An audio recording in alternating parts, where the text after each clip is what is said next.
L'événement s'est produit en Islande, le vendredi 19 mars 2021 à 20h45. À environ 30 km au sud-ouest de la capitale, la roche en fusion a soudainement fait irruption à la surface depuis les entrailles de la Terre. Des jets de lave brillantes ont ensuite illuminé le ciel nocturne. Le volcan de cette vallée s'est enfin réveillé après un sommeil profond de près de 800 ans. On divise généralement les volcans en 3 catégories: actifs, dormants ou éteints. Environ 1900 d'entre eux sont considérés comme actifs autour du globe. Cela signifie qu'ils sont entrés en éruption dans un passé récent et qu'ils le referont probablement dans un avenir proche. Les volcans dormants ne sont pas entrés en éruption depuis longtemps, mais ils pourraient le faire dans le futur. On peut dire qu'ils sont en quelque sorte endormis. Quant aux volcans éteints, ils n'ont pas montré de signes d'activité depuis plus d'1 million d'années. L'éruption islandaise n'a pas été très explosive.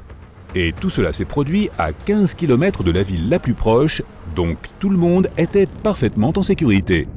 Beaucoup de curieux sont même venus voir le phénomène de près, tandis que d'autres visiteurs courageux ont essayé de faire frire des œufs et du bacon sur la lave. Celle-ci peut atteindre plus de 1250 degrés Celsius. Elle brûle tout sur son passage.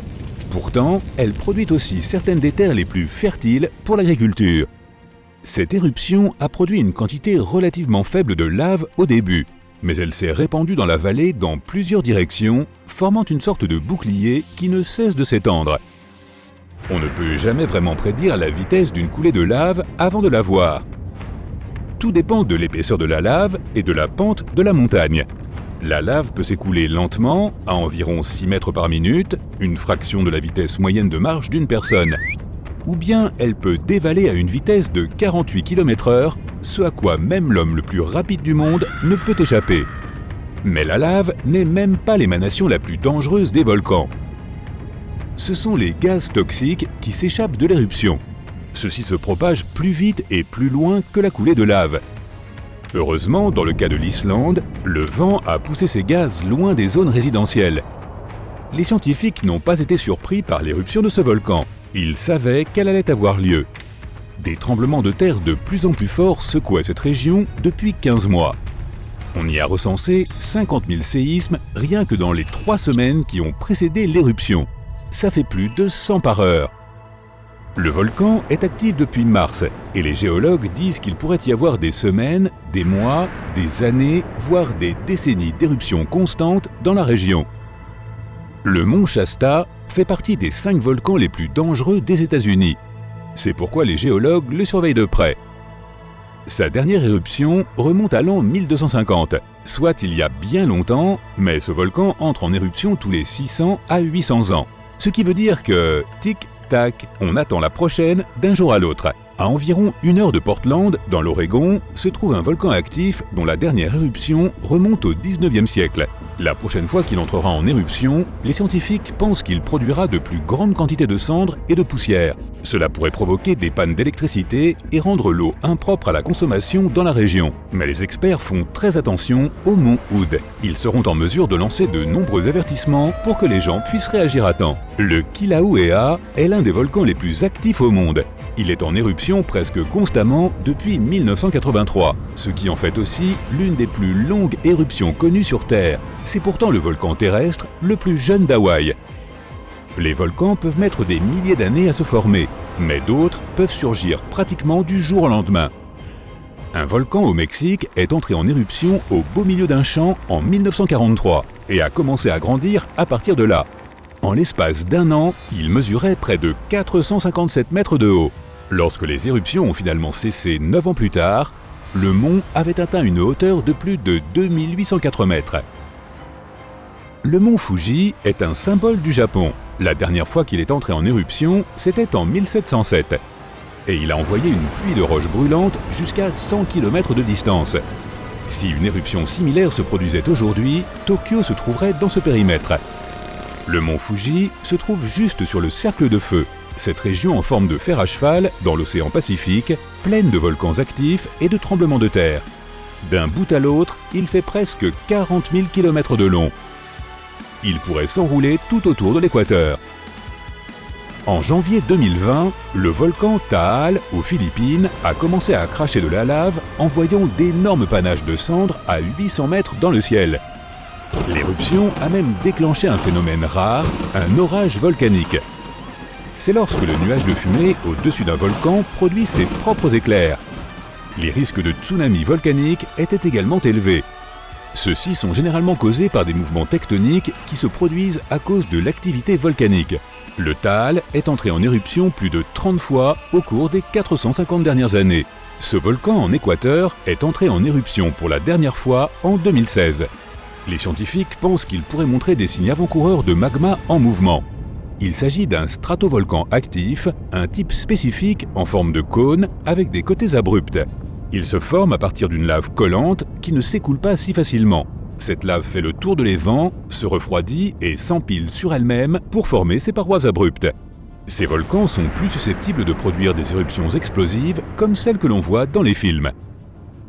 Ruapehu est le plus ancien parc national de Nouvelle-Zélande, une région volcanique merveilleuse où tu peux admirer de près tous ces cratères fumants, ces magnifiques lacs et ces formations rocheuses inhabituelles.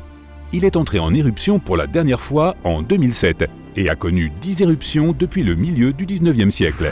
Mais les éruptions, les coulées de lave et les gaz toxiques ne sont pas les seuls dangers provenant des volcans. Il y a aussi ce qu'on appelle le lahar, une sorte de coulée de boue volcanique composée de débris. Entre deux éruptions, la neige fond et un lac se forme dans la caldeira. Si la dernière éruption a apporté de la boue, des cendres et des roches dans le lac, celui-ci devient dangereusement plein. Dans ce cas, seul un barrage temporaire peut le retenir. L'Indonésie abrite le plus grand nombre de volcans actifs au monde, dont un appelé Anak Krakatoa. Cela signifie « enfant du Krakatoa » et son célèbre père n'est pas loin. Un énorme tsunami en 2018 a partiellement réveillé Junior, une idée effrayante puisque Papa a été responsable de l'une des plus puissantes éruptions jamais vues sur cette planète en 1883. Le boom du Krakatoa a été le son le plus fort jamais entendu. Des témoins situés à plus de 3000 km de distance ont pu entendre l'explosion. L'onde sonore a fait 7 fois le tour du globe et les scientifiques disent qu'il est difficile de prédire les schémas éruptifs de ce volcan. Le mont Yazur, au Vanuatu, est l'un des rares volcans au monde où tu puisses voir un lac de lave. Les touristes s'y rendent même pour jeter un coup d'œil par-dessus bord et voir le lac brûlant et bouillonnant en dessous. Enfin, sauf quand l'activité volcanique passe au niveau 3 et 4 sur 5. Cela signifie qu'il y a des tremblements de terre plus intenses, des secousses volcaniques ou des éjections de vapeur, de gaz ou de cendres. Dans ce cas, l'endroit est évidemment interdit d'accès. Ce volcan de la République démocratique du Congo possède le lac volcanique le plus actif et le plus grand du monde. Et toute cette lave est exceptionnellement fluide, ce qui signifie qu'elle se déplace plus vite et plus loin que celle qui s'échappe de la plupart des volcans.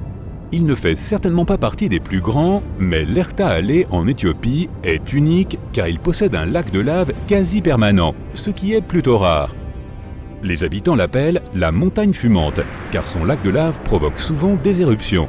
Ce volcan se trouve près de la dépression de Danakil, l'un des endroits les plus chauds de notre planète.